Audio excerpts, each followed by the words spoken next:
দেবে। আরে রোজ আজ 4-5 দিন হয়ে গেল গো। তোমাকে বলেছি না 2-3 দিন বাদে বাদেই 3 দিন বাদে বাদেই পাপোশগুলো কেচে দিও দিদি। না গো, ওগুলো একদম জলে ভিজে গিয়েছিল, আমি কালকে আবার পরশু দিনকে শুকিয়েছি, সেই জন্যে বলছি। হ্যাঁ, ভালো করে সবগুলো কেচে দিও, নাহলে খুব অসুবিধে হচ্ছে গো দিদি। নমস্কার, আমার একটা ব্লগে আপনাদের স্বাগত জানাই। এই দিদি কাজ করে দিয়ে চলে গেল, এবার আমি চা খাবো, বেরোবো। আমি সব আনা হয়নি, চাল টাল সব কিছু, এগুলো সব আনতে যাব দোকানে। ঘর দোর সব মুছে দিয়ে, ঝাঁট দিয়ে মুছে দিয়ে এই গেল। কালকে তো দিদি অনেক দেরি করে এসেছে, বাপরে। আজকে তো তবু তাড়াতাড়ি, কালকে বলে দিয়েছিলাম বলে আজকে তবু তাড়াতাড়ি এসেছে দিদি। এবার আমি চা খাবো, চায়ের সরঞ্জাম সব বার করি।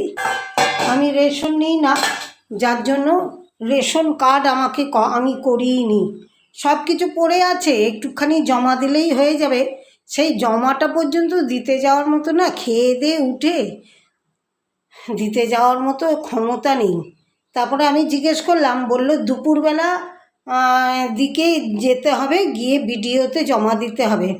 এই বিডিওতে জমা দেওয়াটাই তো আমার হয়েছে ঝামেলা। আমাদের এখান থেকে বিডিও অনেক দূর, সেইখান দুটো টোটো ধরতে হবে এখান থেকে আদুল বাস স্ট্যান্ড, আবার বাস স্ট্যান্ড থেকে আবার, কারণ ডাইরেক্ট যেতে চায় না, আবার টোটো ধরে আমাকে বিডিওতে যেতে হবে, যার জন্য আমি যেতেই পাচ্ছি না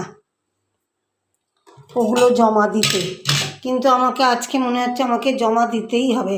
আমার বর আমাকে অনেক দিন ধরেই বলেছিল যে আগে জমা দিয়ে এসো রেশন কার্ডের জন্য, কারণ আমার বরের রেশন কার্ড তো কলকাতার, আমার তো এখানকার, আমার তো কলকাতার নয়, এখানকার রেশন কার্ড। ওই জন্য আমাকে জমা দিতে যেতে হবে রেশন কার্ড।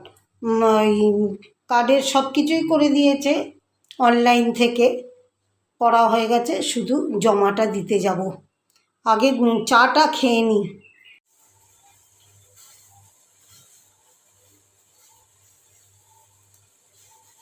চায়ের জল বসিয়ে দিয়েছি, চাটাকে আগে করে নিই, নিয়ে দেখি কি আনবো। সব চাল তো আনতেই হবে, আর এইখানকার চালগুলো কিনি তো একদম বাজে। আমাকে সেই বাস স্ট্যান্ডেই যেতে হয়, বাস স্ট্যান্ডের যে দোকান থেকে নিই, দাদার দোকান থেকে, চাল খুব সুন্দর দেয়, 1 নম্বরের চাল একদম।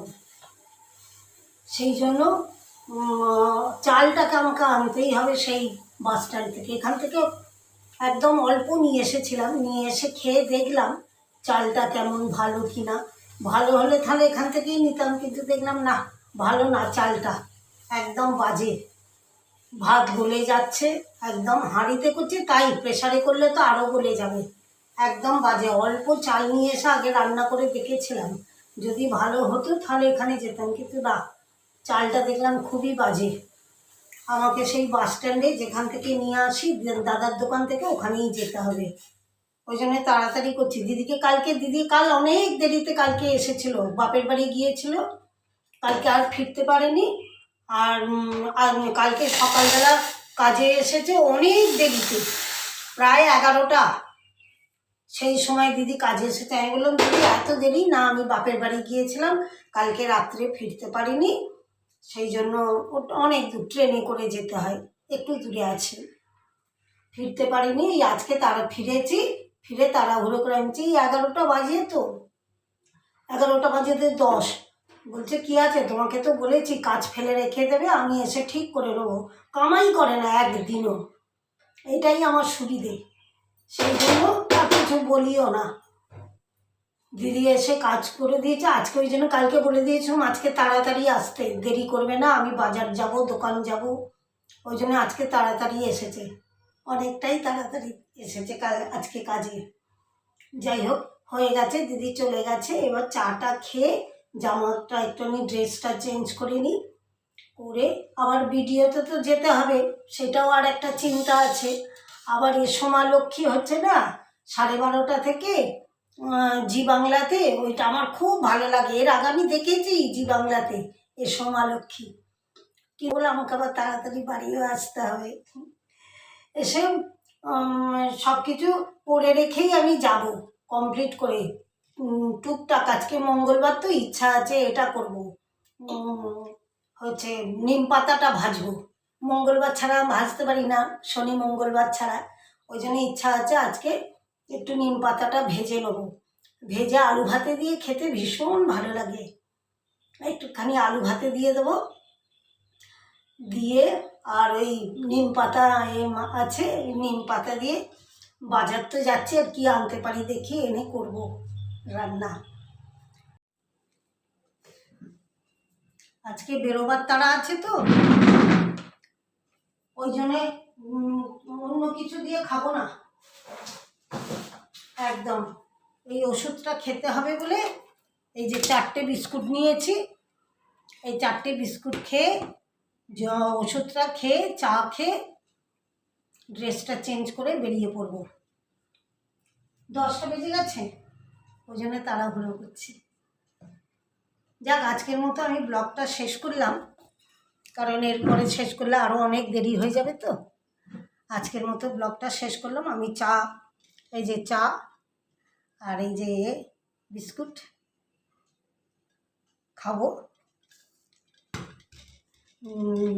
ব্লগটা শেষ করলাম আজকের মতো। যদি ভালো লাগে একটা লাইক আর সাবস্ক্রাইব করে দেবেন। আপনাদের একটা ছোট্ট কাজ, একটা সাবস্ক্রাইব করা, একটা লাইক করা, এটাতে আমার একটু উপকার হয়। যদি করেন তো খুবই ভালো হয়। বন্ধুদের কাছে আমার একটাই অনুরোধ, একটুখানি আমার চ্যানেলটাকে আমি এগিয়ে নিয়ে যেতে চাই। আপনারা একটা করে লাইক আর সাবস্ক্রাইব করে দেবেন, তাতেই আমার অনেকটা উপকার হবে আপনাদের জন্য। ভালো থাকবেন, শান্তিতে থাকবেন। আজকের মতো শেষ করলাম ব্লগটা।